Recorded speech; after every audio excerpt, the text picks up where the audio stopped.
Est-ce que vous m'entendez? Ok, gloire à Dieu. Je disais bienvenue. Ceux d'entre vous qui êtes parmi nous pour la toute première fois ou qui n'avaient pas peut-être l'habitude d'être dans une atmosphère pas de religieux, dans une atmosphère où il y a la vie. Si nous sommes vivants, c'est parce qu'il nous a fait grâce. Si nous sommes vivants, c'est parce qu'il nous a fait grâce. Je ne sais pas pour toi en allant me coucher. Bon, je ne sais même pas si je dois dire en allant me coucher. En tout cas, en fermant les yeux quelques minutes hier soir, seulement sa grâce me donnait l'assurance que j'allais me réveiller ce matin. Est-ce que quelqu'un me suit? De mes propres forces, de ma propre capacité, je ne suis pas capable de fabriquer l'oxygène. Est-ce que quelqu'un me suit? Et quand je me suis retrouvé, ma fonction vitale qu'on appelle la respiration, c'est mise en activité. Et j'ai réalisé que je pouvais à nouveau respirer sur la terre des vivants. Je ne peux pas prendre ça pour un acquis. Et j'ai réalisé en plus qu'aujourd'hui, c'était dimanche, jour du Seigneur. Alléluia. Jour du Seigneur. Dis à ton voisin, jour du Seigneur. Hein? Dimanche, jour du Seigneur. Un jour a été mis à part. Un jour a été réservé. Et ce jour est pour lui. Donc, accorde-toi avec ton voisin et assurons-nous tous ensemble vraiment de lui donner le meilleur pour aujourd'hui. C'est le jour du Seigneur. Alléluia. Gloire à Dieu. Luc chapitre 2. Luc chapitre 2. Luc chapitre 2. À la maison, tu pourras lire à partir du verset 41. Et nous allons jusqu'au verset 52. Le verset 49 qui m'intéresse. Luc chapitre 2, verset 49. Il leur dit, pourquoi me cherchez-vous? Ne saviez-vous pas qu'il faut que je m'occupe des affaires de mon Père? Voici, bien aimé, la thématique qui nous rassemble, en tout cas sur laquelle nous nous entretenons depuis quelques semaines maintenant. Combien étaient là dimanche dernier? Combien n'étaient pas là dimanche dernier? Ok. Il y a peut-être ceux qui n'étaient pas là dimanche dernier, mais qui ont quand même écouté ce message d'une manière ou d'une autre. Ok. Tous ceux qui ont écouté le message, est-ce que vous pouvez, s'il vous plaît, lever la main? Right. Magnifique. Gardez la main levée, s'il vous plaît. Ok. Baissez la main. Si... Non, attendez, écoutez-moi. Il ne faut pas baisser la main. J'essaie de donner des instructions. Baissez la main si dans l'intervalle de la semaine dernière jusqu'à aujourd'hui, donc de dimanche dernier jusqu'à aujourd'hui, vous n'avez ni été un pêcheur d'hommes, ni un berger d'hommes.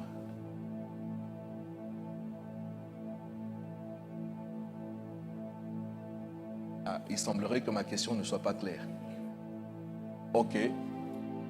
Pour vous qui avez déjà écouté en tout cas une partie de l'enseignement que nous sommes en train d'avoir, et qui vous savez que quand Jésus dit « il faut que je m'occupe des affaires de mon Père », on a vu dans la version anglaise, le même passage Luc 2, verset 49, dans la version anglaise Amplified Bible, il dit deux choses. Un, il dit « il faut que je sois dans la maison de mon Père ». Et deux, il dit « il faut que je sois occupé aux affaires de mon Père ». Sauf qu'en anglais, il parle de business. « My father's business ». Est-ce que quelqu'un me suit? Et on a vu ensemble que le terme là, c'est bon de le voir en anglais. De toute façon, même si tu ne fais pas de l'anglais, quand on te parle de business, tu comprends tout de suite de quoi est-ce que nous sommes en train de parler. Est-ce que quelqu'un me suit? Même si tu n'as pas étudié l'anglais, dès qu'on te dit business, tout le monde sait de quoi on parle. Et en réalité, nous sommes en train de comprendre qu'en fait, Jésus était en train de parler, c'est-à-dire pas de manière religieuse. Il était en train de parler de quelque chose qui était très sérieux, qu'on appelle un business.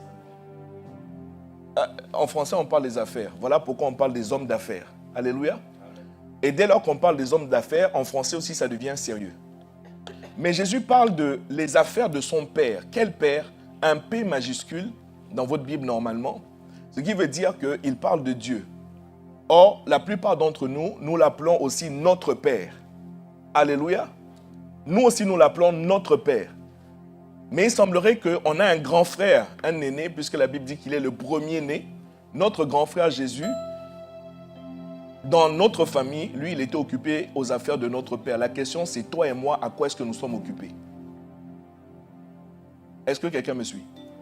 Voilà pourquoi ma question, toi qui as déjà écouté l'enseignement jusque là où nous sommes, avant que je n'aille plus loin aujourd'hui, j'ai dit combien d'entre nous, dans l'intervalle de dimanche dernier jusqu'à aujourd'hui, avons-nous, pour ainsi dire, été occupés aux affaires de notre Père?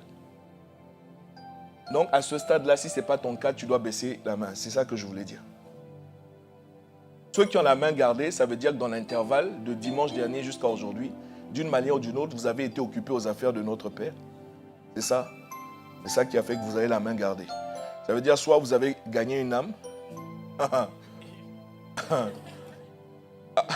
Alléluia. Soit vous avez été un berger pour une âme. Oui, puisqu'on a dit que en fait, le business de Dieu, laissez-moi... Ok, baissez la main s'il vous plaît. On va... Dis à ton voisin, ce qui est sûr, ça va rentrer. Ce qui est sûr, ça va rentrer. Aujourd'hui, je suis, par la grâce de Dieu, dans le temps qui m'est imparti. En fait, mon but, c'est de nous faire voir les choses différemment. Parce que tout homme d'affaires n'a pas d'autre intérêt que ses affaires. Est-ce que quelqu'un me suit? Je viens voir un homme d'affaires pour lui parler de toute autre chose. Ok, c'est peut-être, s'il a un peu de temps, qu'il va t'accorder ce peu de temps-là. Sinon, tout son temps est focalisé sur ses affaires. Toute son énergie est focalisée sur ses affaires. Alléluia. Et tout ce qu'il est capable de donner, focalisé sur ses affaires. Quelqu'un me suit? Est-ce que quelqu'un me suit? Mon but là, c'est vraiment d'essayer de nous faire comprendre. En tout cas, si on s'arrête uniquement sur les termes que Jésus emploie, de comprendre que Jésus parlait d'un business. Et pas d'une religion, et pas la manière nonchalante, moribonde dont ton voisin a l'habitude de prendre les affaires de Dieu. Et on a dit jusque-là que beaucoup d'entre nous, nous considérons l'Église, pour ne pas dire les affaires de Dieu de manière générale, comme une énième option dans notre temps, dans tout ce que nous pouvons donner, dans le meilleur de nous-mêmes. Si vous me suivez toujours, dites Amen. Alléluia. Maintenant, laissez-moi vous présenter d'une manière un peu plus détaillée parce qu'on a dit que le business de Dieu, ce sont les âmes. Il y a des business dans la mode, les vêtements, ce qu'on appelle la mode, fashion, de manière générale. Il y a un business dans les télécoms, il y a un business agroalimentaire, il y a un business... en tout cas, il y a toutes sortes de business. Et les businessmen, les hommes d'affaires d'une manière ou d'une autre sont en train de s'atteler à faire développer leur business. Et on a vu ensemble qu'en ce qui concerne Dieu, il a un business lui aussi. Et son business concerne non pas des vêtements. Voilà pourquoi il dit, ne vous inquiétez pas de quoi vous serez vêtus. Ce n'est pas son problème. Dieu n'est pas dans l'agroalimentaire. Voilà pourquoi il dit, ne vous inquiétez pas de quoi vous allez, de ce que vous allez manger. Est-ce que quelqu'un me suit? Non, mais parce que si l'agroalimentaire était son business, il allait dire, cherchez à manger. Mangez tout ce que moi je vous propose parce que mon business, c'est de vous donner à manger. Je ne sais pas si vous me comprenez. On a vu que dans tous les business qui existent, Dieu a un business lui aussi, et le business de Dieu, ce sont les âmes. Mais ce matin, je suis venu vous dire qu'en réalité, j'ai pris un raccourci. Il faut que je détaille un peu plus et que je vous explique. Parce que quelqu'un ne va pas comprendre et dire, mais Dieu a un business, attends, Dieu fait du business, Dieu fait un trafic d'âmes ou quoi? Est-ce que quelqu'un me suit? Alors, mettons-nous s'il vous plaît dans le cours de cet enseignement et je crois vraiment que ça va nous faire. Moi, je vous avoue vraiment en toute sincérité et humilité que personnellement, ça révolutionne beaucoup de choses en moi. Ça révolutionne beaucoup de choses en moi. Étant, on va dire, un professionnel travaillant dans le milieu séculier, quand je travaille dans le milieu séculier et je connais les exigences d'une entreprise, et quand je découvre qu'en réalité, Dieu parle d'un business, ça change tout en moi. Est-ce que quelqu'un me suit? Est-ce que quelqu'un me suit? Alors, mettons-nous dans la perspective, bien-aimé, d'un business divin. Dis avec moi un business divin. Ça veut dire un business de Dieu. Un business divin. Alléluia. Dans ce business, je voudrais vous présenter le CEO, en français le PDG, qu'on appelle Dieu le Père. Alléluia. Il y a un CEO dans ce business, il s'appelle Dieu le Père. Dans ce business-là, il y a un directeur général. Ça va les termes que j'emploie, ça va non? PDG, CEO, ça va pour tout le monde? Ok. Il y a un DG, directeur général, chargé des affaires commerciales. Alléluia. Qui est Dieu le Fils. J'ai nommé Jésus le Christ. Dans ce business-là, c'est lui qui signe les contrats. C'est lui qui va démarcher. C'est lui qui est venu, qui a quitté le siège social, qui est venu dans un marché pour présenter un produit, le produit de Dieu. Est-ce que quelqu'un me comprend? Il y a un autre directeur général dans ce business.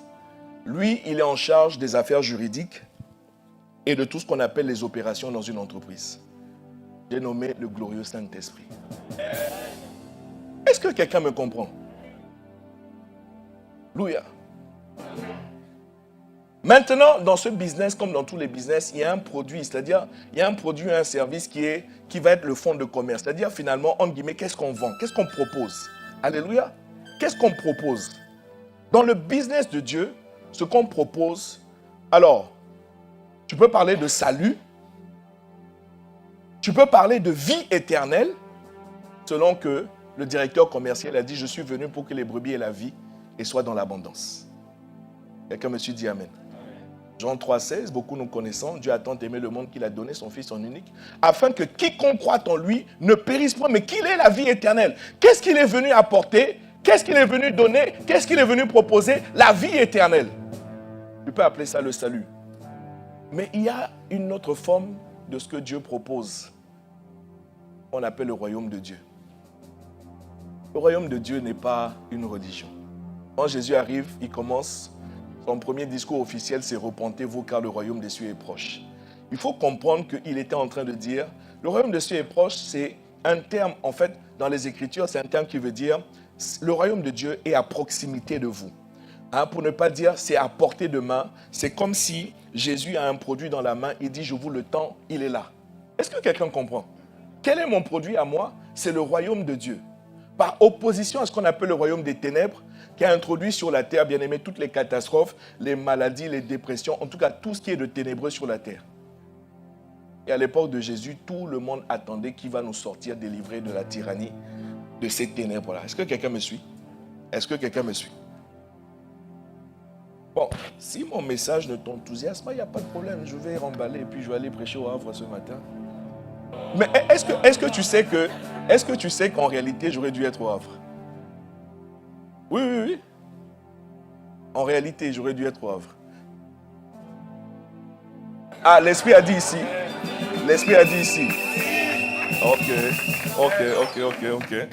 Donc, de continuer alors. De continuer. Quelle est la cible ou alors quels sont les clients dans ce business? C'est là où on va parler des âmes. Les clients de Jésus-Christ, les clients de ce business-là, ce sont les âmes. Et c'est ça que je dis que la dernière fois, j'ai pris un raccourci en disant que le business de Dieu, ce sont les âmes. Mais il fallait que je décortique pour que tu comprennes bien. Alléluia. Il est venu apporter un service qu'on appelle le salut. Quiconque croit en lui ne périsse point. À la clé de cela, à l'issue de cela, il y a ce qu'on appelle la vie éternelle. Si tu me suis toujours dit Amen. Alors, s'il vous plaît, Jésus, nous le présentons comme le directeur général des affaires commerciales. Donc, vois Jésus comme ce qu'on appelle un VRP. Dis avec moi VRP. Dis avec moi VRP. Alors, en France, un représentant commercial, je ne sais pas si ça parle à quelqu'un, très certainement, un représentant de commerce, ce qu'on appelle un VRP. C'est quoi un VRP? C'est un voyageur représentant, ok? C'est un voyageur représentant placier. Il fait des placements. Il fait des placements de quoi? Des produits. Est-ce que quelqu'un me suit? Non, retiens qu'il voyage. Dis avec moi, il voyage. Il représente et il place. Très important pour la suite. Il voyage, il représente et il place. Quelqu'un me suit, dit Amen. Donc, vois Jésus comme un VRP du business de Dieu qu'on appelle le royaume de Dieu, le royaume des cieux. C'est quoi un VAP? C'est quelqu'un qui a pour fonction de démarcher. Là, je vous donne la définition. Vous pouvez aller checker dans le dictionnaire classique, Larousse, tout ce que vous voulez. C'est quelqu'un qui a pour fonction de démarcher une clientèle pour le compte d'un employeur. Amen. Et donc, dans le langage courant, le VAP désigne souvent un commercial terrain. Jésus est sur le terrain. Tu n'as pas compris. J'ai dit Jésus est sur le terrain. Amen. Quel terrain? Le terrain de ta vie. Amen. Miséricorde. Miséricorde, miséricorde, miséricorde. Miséricorde, miséricorde. Est-ce que je peux vous faire une proposition? Ce qui est sûr, vous êtes les bonnes personnes, vous êtes au bon endroit, c'est le bon moment, ça vous le savez. Pour certains d'entre vous, je vous recommanderais de venir au deuxième service. Peut-être que vous avez besoin de plus dormir ou de mieux dormir, je ne sais pas. J'ai l'impression que... dis à ton voisin, c'est-à-dire, c'est pas à l'église qu'on vient dormir. Il faut dire ça à un voisin. C'est pas à l'église qu'on vient dormir. Non.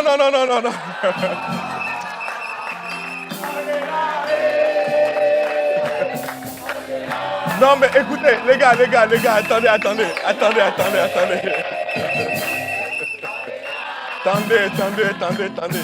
Mais moi, je sais que vous êtes là. Ma problématique, c'est votre voisin qui est assis derrière là-bas. On ne sait pas s'il est là. On ne sait pas s'il est là.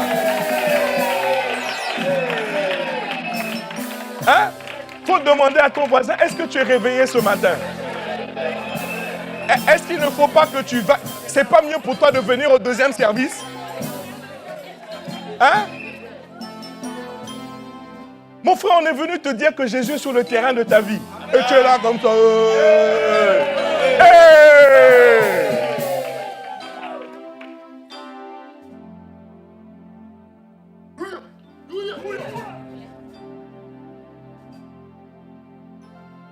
Afin que quiconque croit en lui, celui qui croit a une espérance. Celui qui croit s'attend à quelque chose. J'ai comme l'impression que ton voisin ne s'attend à plus rien de la part de Jésus.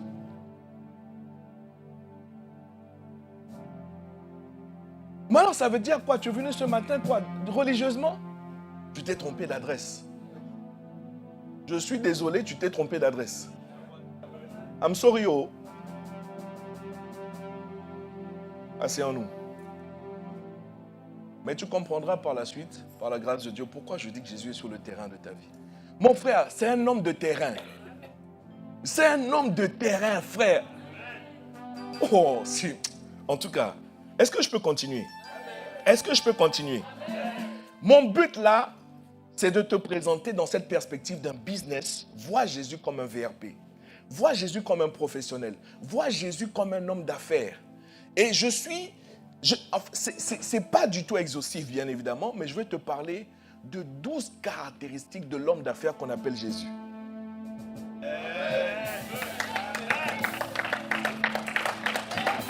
Je répète, ce n'est pas exhaustif. Ce n'est pas exhaustif.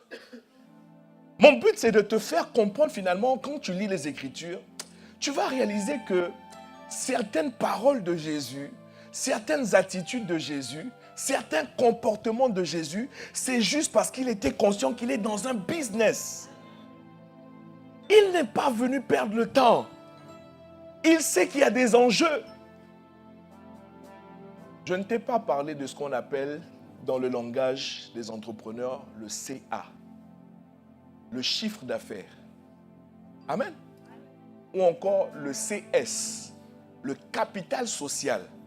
Ça parle à quelqu'un? Si ça te donne mal à la tête, hey.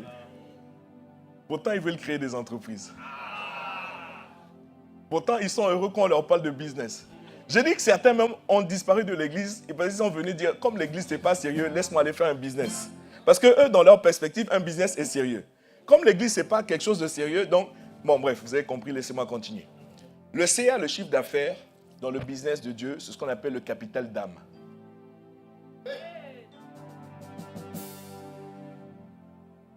Le capital social, dans le business de Dieu, c'est ce qu'on appelle le capital salut.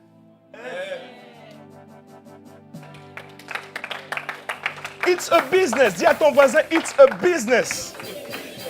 Je peux, frère, vraiment très humblement, on va suivre ensemble et tu vas voir que tout a trait à un réel business. Jésus n'est pas un plaisantin. Jésus n'est pas un plaisantin du tout. Donc, bien, dis avec moi si Jésus était un VRP. Premièrement, donc, je vais parler de 12 caractéristiques et selon le temps qui me sera accordé aujourd'hui, je ne suis pas sûr que je pourrai rentrer dedans. Mais bon, quoi qu'il en soit, à cause de ta froideur, hein? C'est-à-dire, bon, laisse-moi seulement commencer. Si Jésus était un VRP, dis encore à ton voisin si Jésus était un VRP. Premièrement, première caractéristique que tu vas voir en Jésus, c'est que, il était engagé et passionné. Est-ce que tu peux démontrer le contraire? Jésus était engagé envers une mission supérieure. Il dit, il faut que je m'occupe des affaires de mon Père. Il était engagé. Alors, Jésus était entièrement dévoué. Est-ce que quelqu'un me suit? C'est-à-dire, toute sa vie, on a vu les fois dernières qu'on n'a pas grand-chose de détails sur son enfance. Le seul élément qu'on a concernant l'enfance de cet homme-là, c'est qu'il est assis dans un temple au milieu des docteurs de la loi en train de les interroger. Il était entièrement dévoué au business de son père, dès son enfance. Je ne sais pas s'il jouait au foot. Je ne sais pas s'il jouait aux billes.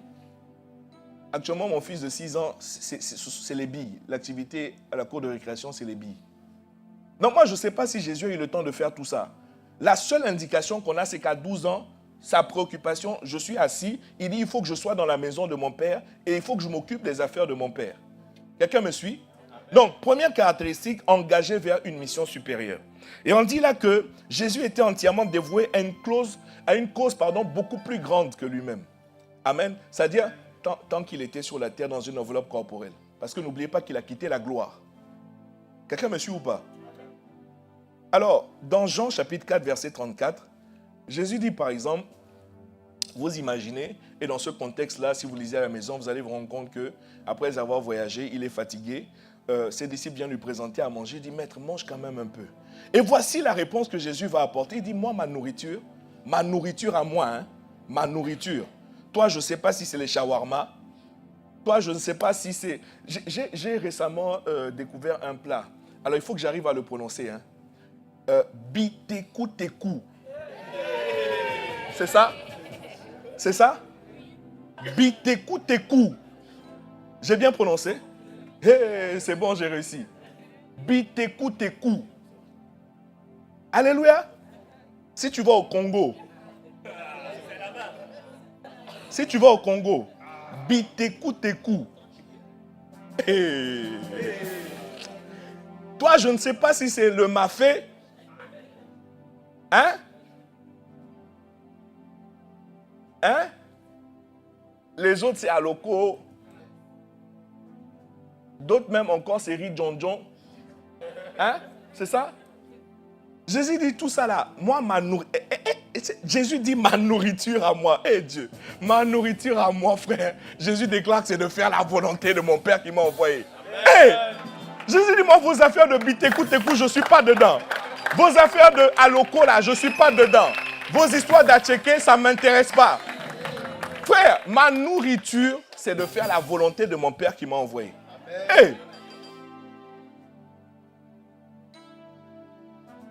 La plupart d'entre nous, nous savons que quand quelqu'un a fait un long voyage et quand la personne arrive à une destination, une des premières choses qu'on lui propose, de l'eau certes, mais on va lui proposer à manger pour que la personne puisse reprendre des forces. C'est ce qu'ils ont proposé à Jésus. Jésus dit non, moi, non, je suis fatigué, c'est vrai, mais je dois continuer le business de mon Père. Amen. Est-ce que quelqu'un me suit? Amen. Vous êtes là ou vous êtes rentré chez vous? Dis à ton voisin, on a le même Père. Oh. Non, dis-lui, pourtant, on a le même Père. Est-ce que je peux continuer? Jean 18, verset 9, il dit cela, afin que s'accomplisse la parole qu'il avait dite. Écoute, il dit, je n'ai perdu aucun de ceux que tu m'as donnés. Un vrai entrepreneur, en fait, ces gens-là, peut-être que vous avez l'impression que ce sont des gens radins. Parce qu'ils ne vont pas te laisser 1 euro. Est-ce que quelqu'un me suit? Ils ne vont pas laisser 1 seul euro avec toi.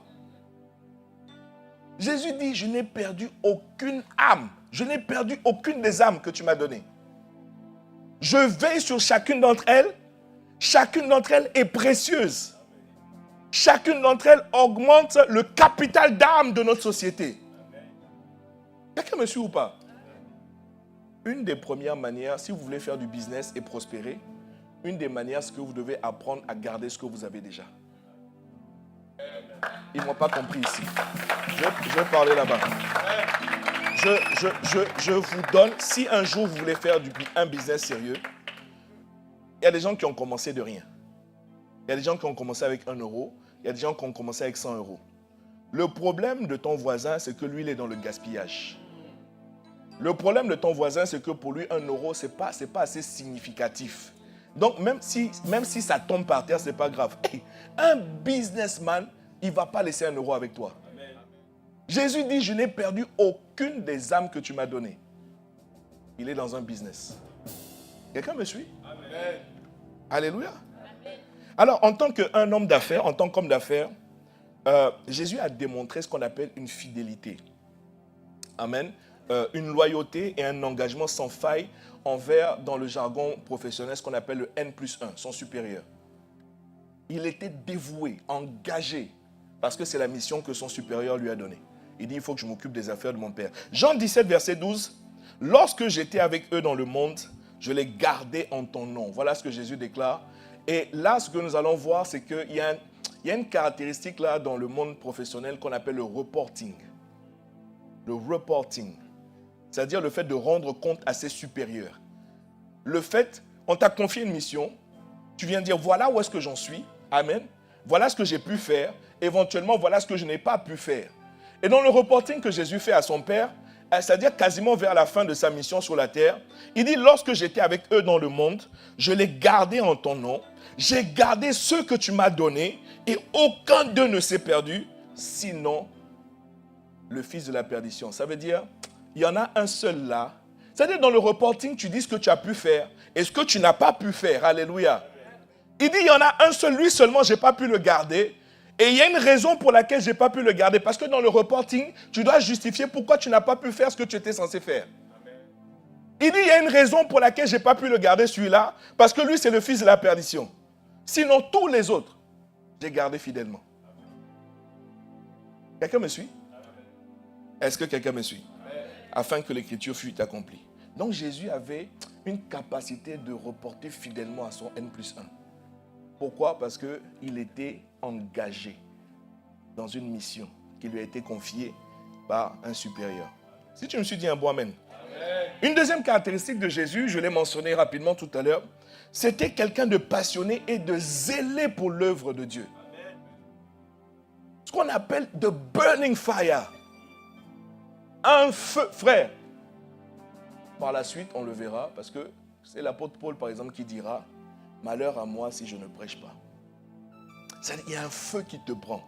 Des fois, tu dis « Non, je suis fatigué, je veux me reposer un peu ». Il y a comme un feu qui vient te soulever. Burning fire. Donc, Jésus était passionné, zélé pour l'œuvre. Quelqu'un me suit ou pas? Matthieu 18, je vais lire rapidement, versets 10 à 14. Matthieu 18, s'il vous plaît. Matthieu 18, s'il vous plaît, versets 10 à 14. Gardez-vous de mépriser un seul, ce sont les paroles de Jésus. Gardez-vous de mépriser un seul de ces petits, car je vous dis que leur ange dans les cieux voit continuellement la face de mon Père qui est dans les cieux. Car le Fils de l'homme est venu sauver ce qui était perdu. Dis Amen. Que vous ensemble, si un homme a 100 brebis et que l'une d'elles s'égare, ne laisse-t-il pas les 99 autres sur les montagnes pour aller chercher celle qui s'est égarée? S'il vous plaît, ici, comprenez que les 99 ne sont pas en danger. Les 99, qu'est-ce que vous avez noté? Elles sont sur des montagnes. Je les ai placées en haut. Maintenant, je descends chercher. Aïe, aïe, aïe, aïe.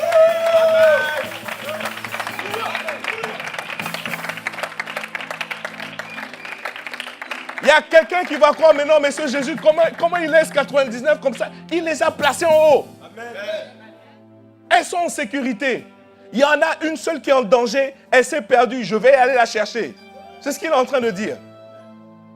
Alléluia. Que vous ensemble, si un homme a 100 brebis et que l'une d'elles s'égare, ne laisse-t-il pas les 99 autres sur les montagnes pour aller chercher celle qui s'est égarée? Et s'il la trouve, je vous le dis en vérité, elle lui cause plus de joie que les 99 qui ne sont pas égarés. En fait, le jour où Jésus t'a retrouvé toi,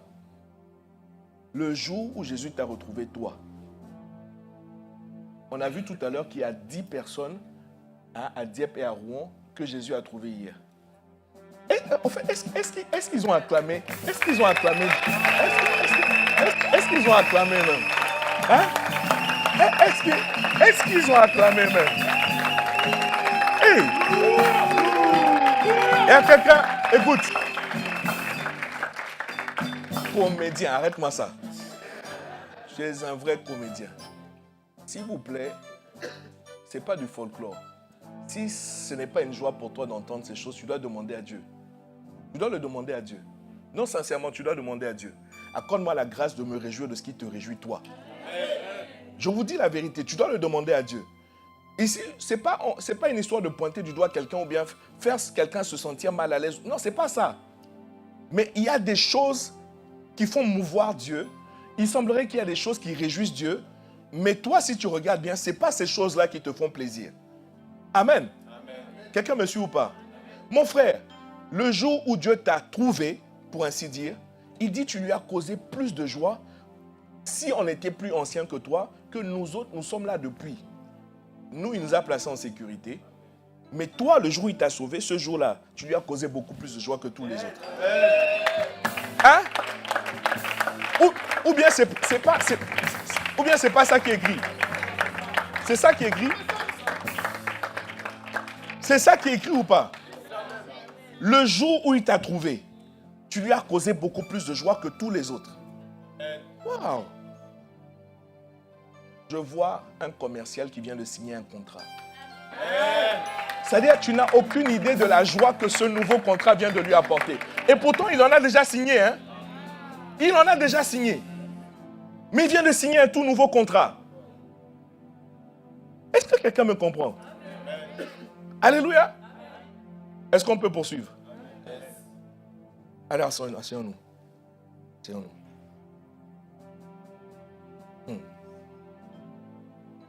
Il dit de même, ce n'est pas la volonté de votre Père qui est dans les cieux qui se perde un seul de ses petits.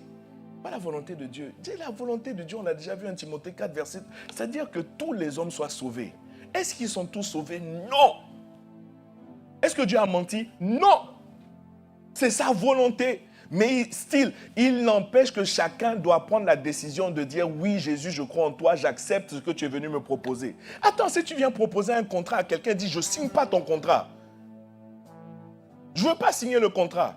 Et pourtant, tu as fait tout le job, hein. Tu lui as fait ton argumentaire, tu lui as présenté les avantages, tu lui as tout dit. Il dit, je ne veux pas signer le contrat. Mais moi, je voulais qu'on s'engage dans un contrat. Tu ne veux pas, tu ne veux pas. Tu ne veux pas, tu ne veux pas. Jean 2, verset 17. Ses disciples se souviennent qu'il est écrit, le zèle de ta maison me dévore. Jésus était zélé, hein. Oh, Jésus était zélé. Jésus était zélé, rempli de feu, rempli d'un zèle. Et c'est pas, écoutez, c'est parce qu'il avait, c'est-à-dire il a en perspective un business. Alléluia. Dans le monde des affaires, ce qu'on appelle la passion, qu'on traduit classiquement, même si tu vas passer un entretien, en général, quand tu veux rentrer dans une entreprise, le premier entretien que tu vas passer s'appelle un entretien de motivation au niveau des RH. Et ce n'est pas seulement au niveau des RH parce que, c'est-à-dire même si tu as, allez, on va dire tu es dans un processus d'entretien, disons à 3 étapes, et que la dernière étape, tu dois rencontrer, disons, le PDG, même le PDG va voir si tu es vraiment motivé pour ce poste. C'est ça qu'on appelle la passion. Est-ce que ça te parle vraiment? Parce qu'on ne veut pas quelqu'un qui va venir être mou. On ne veut pas quelqu'un qui va venir se traîner les pieds. Qu'on lui dit, c'est-à-dire, tu vois, écoutez, dans la plupart des entreprises, quand vous arrivez le lundi matin, quand vous demandez à quelqu'un comment ça va, il va te dire comme un lundi. Hein? Comme un lundi. Mais quand vendredi arrive, tu lui demandes comment ça va, comme un vendredi. Alléluia. Hein, ça veut dire, ouf, je vais enfin pouvoir aller respirer. Il y en a qui viennent, laziness, ils viennent avec la plus grande paresse. On veut voir si tu es motivé pour ce poste. On veut voir si ce qu'on te propose, le poste là, est-ce que ça te passionne? Jésus était passionné. Il était zélé. Quelqu'un me suit? Troisième caractéristique, allons-y. Tu vas voir qu'en fait, la vie de cet homme-là, c'était un businessman. Il n'a pas le temps à perdre. Troisième caractéristique, Jésus était un visionnaire. Un visionnaire axé, bien aimé, sur ce qu'on appelle la culture du résultat. Il avait des objectifs. La culture du résultat. Alléluia. Jésus savait où il allait et ce qu'il devait accomplir, même lorsqu'il y avait de l'opposition devant lui. Il savait ce qu'il avait à faire. Alléluia. Ok, lis avec moi Luc chapitre 19, verset 10 rapidement. Car le Fils de l'homme est venu chercher et sauver ce qui était perdu. C'était ça son objectif.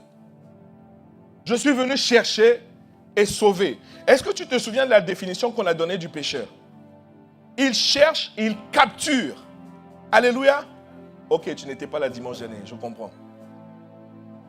Le métier du pécheur, il cherche, il capture. Et Jésus dit, la Bible dit dans Luc 19, verset, le Fils de l'homme est venu chercher et sauver ce qui était perdu. C'est ça ton objectif. Alors, en tant qu'homme d'affaires, en fait, il avait une vision très claire de sa mission et des objectifs précis pour son entreprise. Maintenant, la vision de Jésus n'était pas uniquement à court terme. La vision de Jésus était à longue portée. Ça veut dire la vision de Jésus, une vision, bien aimé, une vision peut être à court terme. Ça veut dire le court terme, c'est ici et maintenant, ou probablement demain. Une vision peut être à moyen terme, peut être, disons, à 3 mois ou à 6 mois. Et puis une vision peut être à long terme. À long terme, c'est-à-dire in fine, c'est-à-dire l'objectif final. Quelqu'un me suit? Jésus n'avait pas juste un objectif à court terme, il avait un objectif à long terme. Parce que tu vois, Jésus ne se concentrait pas uniquement sur les résultats immédiats. Jésus n'est pas pressé en tant que tel. Des fois, pour signer un contrat, tu dois argumenter, tu dois encore retourner la semaine d'après. Un mois après, tu es toujours en cours de discussion. C'est nous, c'est-à-dire nous avons l'impression que, sous prétexte que pour une seule fois, pour la seule fois on est sorti dans les rues pour évangéliser, ce jour-là, tout le monde doit être sauvé. Si tu regardes à ta propre vie, combien de fois on n'est pas venu te parler de Jésus? Je ne sais pas si vous me comprenez. Il n'est pas dans un résultat immédiat. C'est-à-dire pour Jésus, si ton besoin là, maintenant, c'est de manger, il va d'abord te donner à manger. Et il n'est pas venu t'imposer, reçois-moi. Hein, non! Il est dans un objectif à long terme. C'est quoi l'objectif? Que tu sois sauvé. Sauf que pour que tu sois sauvé, il est capable patiemment de passer par plusieurs étapes. Regardez les membres de nos familles. On a une promesse magnifique de la parole de Dieu. Hein. Crois au Seigneur Jésus, tu seras sauvé, toi et ta famille. Et nous, enfin moi je ne sais pas pour vous, moi je suis comme ça. Moi, je suis convaincu que c'est comme si pour moi, c'est un échec cuisant que mon père, mon cousin... Non, mais en fait, ce n'est pas ça. En réalité, je ne peux pas être dans cette perspective-là. Sinon, je vais les forcer. Si je les force, ils vont se braquer. S'ils se braquent, je les ai perdus.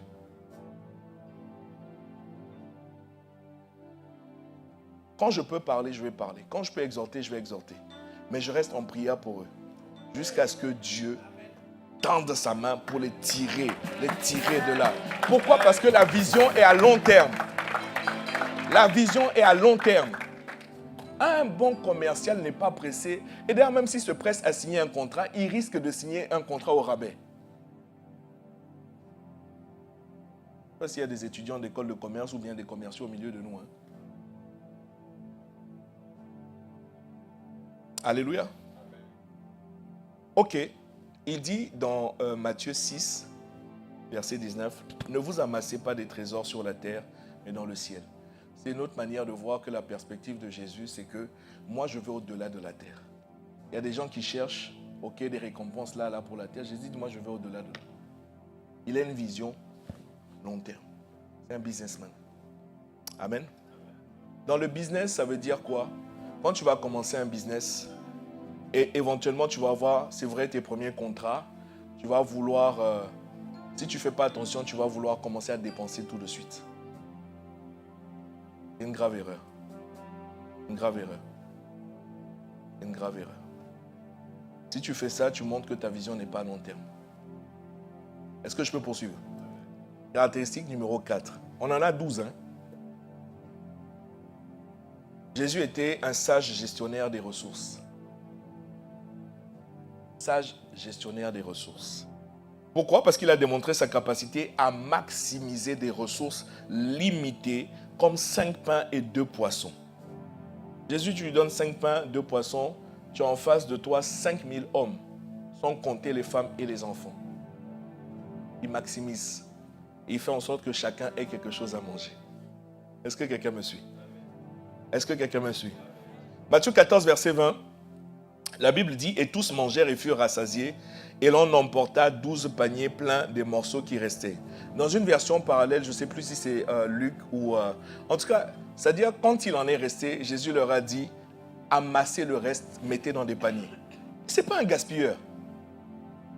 On est parti de 5 pains et de 2 poissons. Ok, il y a eu un miracle. Il y a eu une opération surnaturelle. Maintenant, on s'est retrouvé dans une abondance débordante. Jésus dit, ce débordement-là, ne le gaspillez pas. Il maximise les ressources. Est-ce que quelqu'un me suit? Donc, toi, tu as fait des planifications sur ton CA, par exemple, et tu te dis, bon, je vais parler de toi.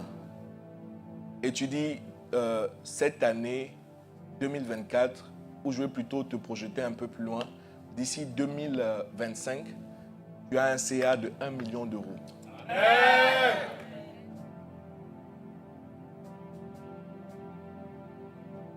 Hein?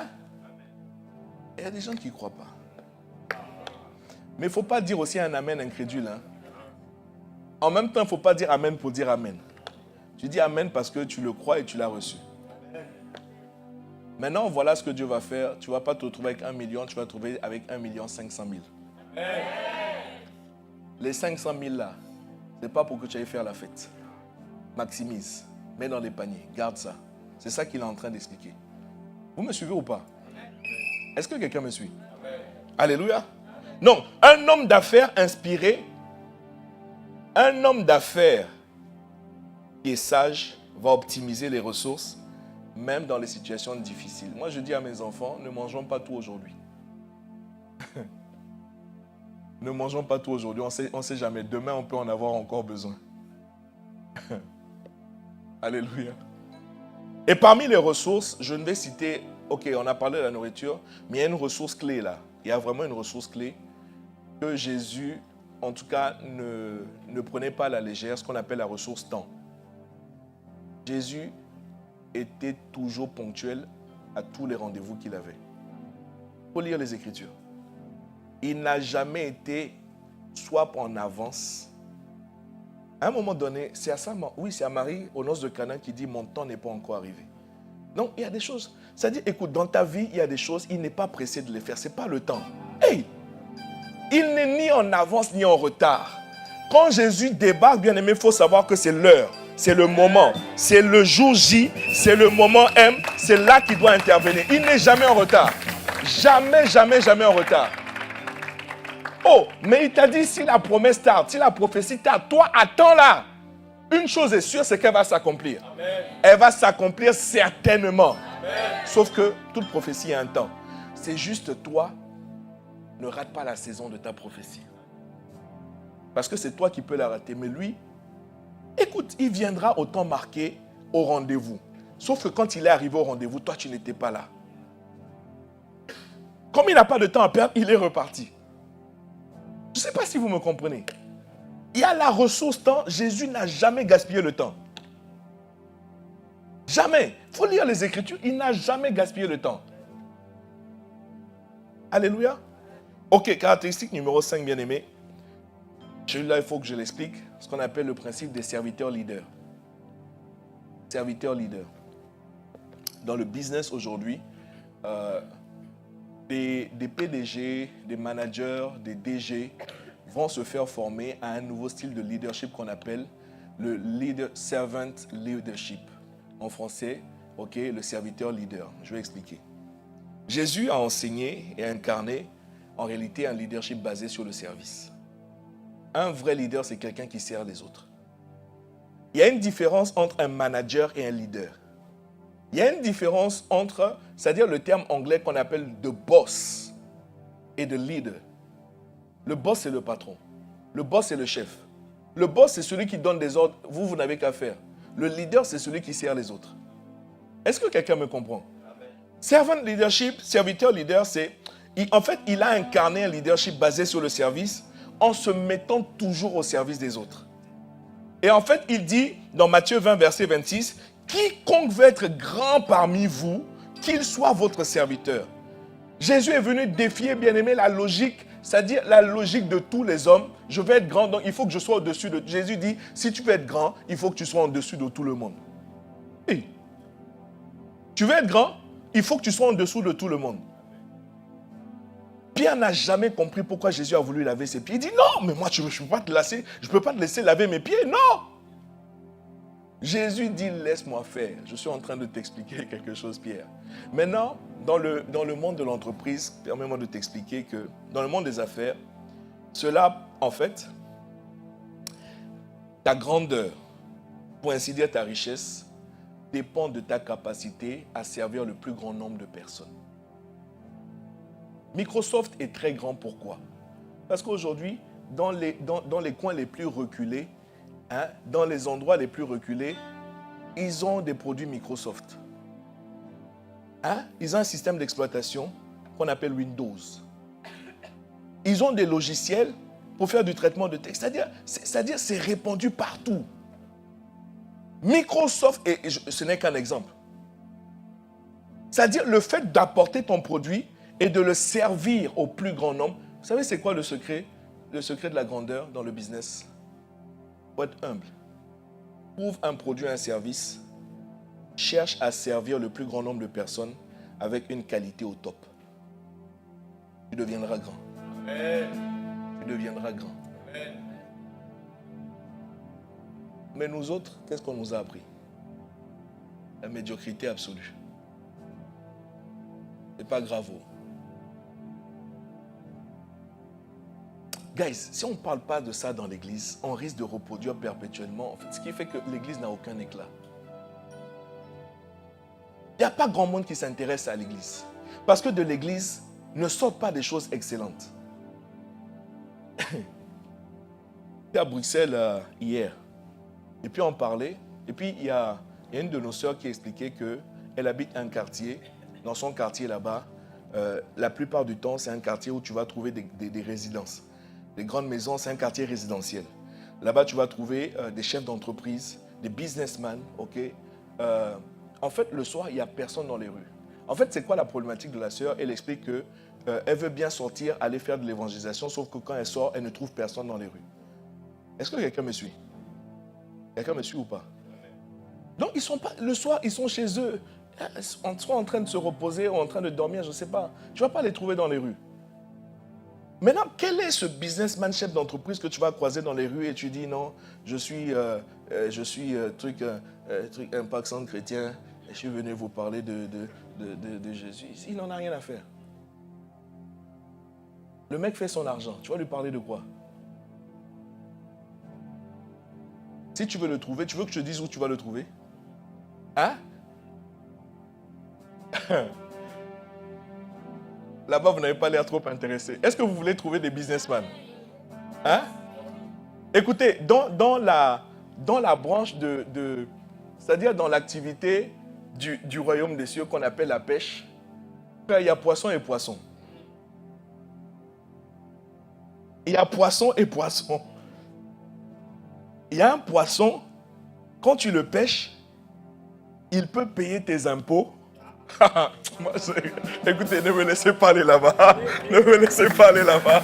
Ne me laissez pas aller là-bas. Hey, il y a un poisson, quand tu le pêches, il peut payer tes impôts et puis payer les impôts de tes amis avec toi. Est-ce que quelqu'un me suit? Mon frère, il y a poisson et poisson. Ces poissons-là, frère, tu veux que je te dise où tu vas les trouver? ça vous intéresse pas. J'ai encore...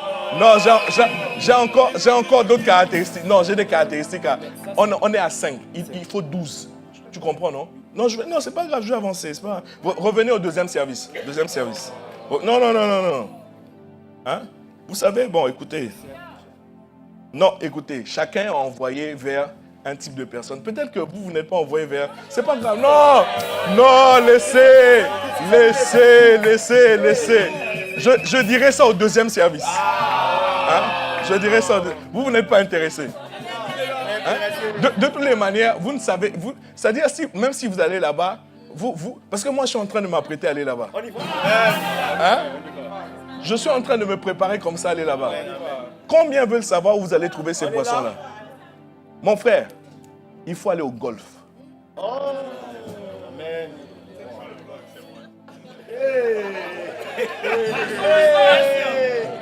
Hein?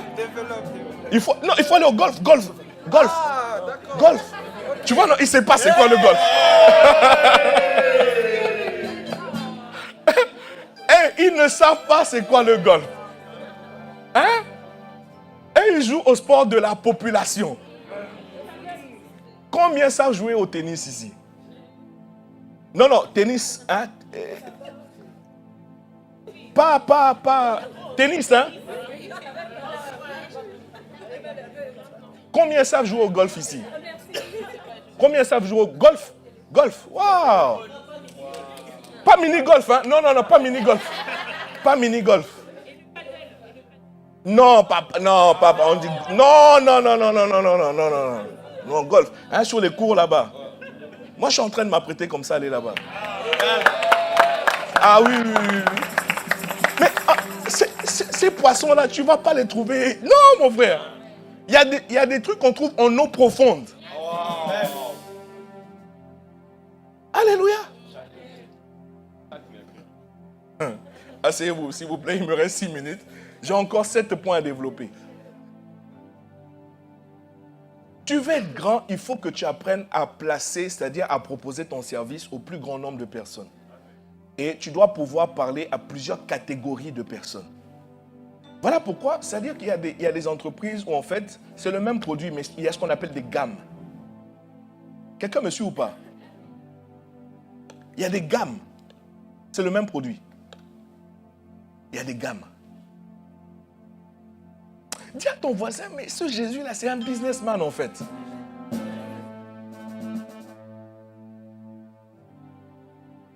Écoute, tout mon point là, c'est de t'expliquer qu'il était très sérieux avec les affaires de son père. C'est tout. Mais comme tu peux le voir, on peut te démontrer qu'il avait le mindset d'un entrepreneur, d'un chef d'entreprise. Il n'a pas de temps à perdre. Il ne gaspille pas les choses. Il ne gaspille pas.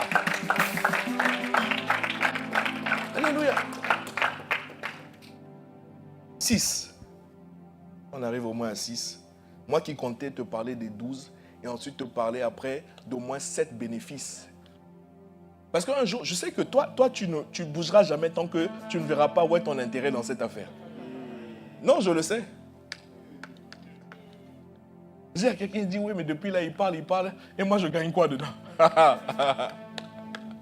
Hein, dis à ton voisin, reviens dimanche prochain. Ok, caractéristique numéro 6, très important, bien aimé dans le business, c'était quelqu'un d'intègre et d'incorruptible. Intègre et incorruptible, Jésus le Christ. Intègre et incorruptible. Waouh! Intègre et incorruptible.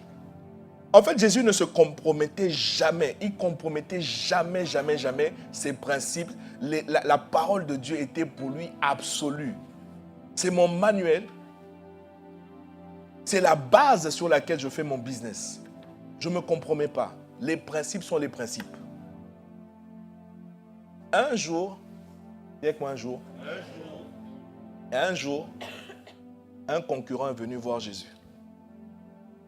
Pour essayer de magouiller. Il dit à Jésus, écoute, prosterne-toi et adore-moi seulement. Hein? Prosterne-toi juste et adore-moi. Moi, j'ai des gros marchés ici sur cette terre.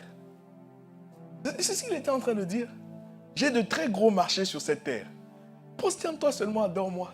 En d'autres termes, viens de mon côté et sois sous moi. Jésus dit, il est écrit. Hein? Jésus dit simplement, il est écrit. Il ne se compromet pas. Il dit, mais moi j'ai des richesses à te donner. Jésus dit, il est écrit. J'ai une gloire à te donner. Il est écrit. J'ai une autorité à te donner. Il est écrit. J'ai une position à te donner, Jésus. Jésus dit, il est écrit. Le gars est incorruptible. Il a essayé par tous les moyens. Jésus dit, il est écrit. Moi, je suis établi sur des principes. Voilà les principes sur lesquels je fais mon business. Aucun autre. Quelqu'un me suit ou pas? Quelqu'un me suit ou pas? Marc 8, verset 36. Que servirait-il à un homme de gagner tout le monde s'il perdait son âme? Il y a des gens qui ont perdu leur âme. Il y a des gens qui ont perdu leur âme. Dans certaines industries, on parle même de vendre son âme au diable pour avoir la gloire, pour avoir la célébrité, la notoriété, pour avoir le pouvoir. Jésus dit, mais à quoi ça sert à un homme de gagner le monde s'il a perdu son âme? Ça sert à quoi? Écoutez, mercredi, tu ferais mieux de venir à Allons en eau profonde. Mon cœur, ton cœur, tu ne le maîtrises pas. Tu ne sais pas. Faut pas faire le sacro-saint. Il y a des sommes d'argent que tu n'as pas encore touchées. Voilà pourquoi tu es encore assis dans l'église. Laisse-moi te dire la vérité. Il y a des niveaux de pouvoir où tu n'as pas encore été exposé. Voilà pourquoi tu continues à faire le gars humble. Quand tu peux prendre une seule décision à toi seul, qui va toucher des milliers de personnes, c'est-à-dire ta tête risque de gonfler. Tu dis, oh, mais j'ai un tel pouvoir. Frère, tu ne connais pas ton cœur. Il faut te calmer. Il faut te calmer. Pour l'instant, tu es humble. J'ai dit pour l'instant, tu es humble. Et je me parle à moi-même. Priant de tout mon cœur, Seigneur, accorde-moi la grâce de rester intègre. Écoute, même Abraham, à un moment donné, s'est compromis. Est-ce que tu savais que celui qu'on appelle le père de la foi, Dieu a dû lui dire à un moment donné, marche au devant de ma face et sois intègre. Celui qu'on appelle le père de la foi.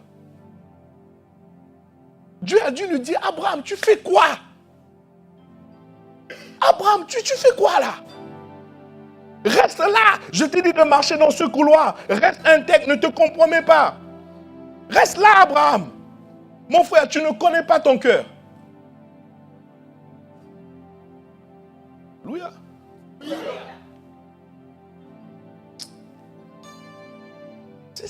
On est trop ignorants. Les chrétiens, ils sont trop ignorants. Venir à l'église, chanter, danser, et puis vous pensez que c'est ça. Il y a des raisons pour lesquelles on chante, il y a des raisons pour lesquelles on danse. D'ailleurs, tu ne les connais même pas. Tu ne les connais pas. Voilà pourquoi quand on te dit pousse un cri de joie, je dis mais je vais crier pourquoi? Mon cœur ne me dit pas de crier. Je suis malade, je vais crier pourquoi? Hein? J'ai tel problème, je vais crier pourquoi? C'est-à-dire que tu ne sais même pas pourquoi Dieu lui-même te dit pousse un cri de joie. Voilà pourquoi tu viens dans l'assemblée et tu dis mais bon, j'attends que la louange passe. À cette heure-ci, ils doivent être en train de faire les dîmes et offrandes, je viendrai après.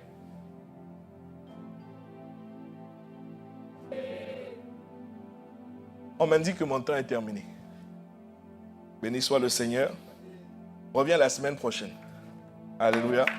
Reviens la semaine prochaine. Reviens la semaine prochaine. Alléluia. Est-ce qu'on peut acclamer mieux que ça, mieux que ça, mieux que ça? Alléluia.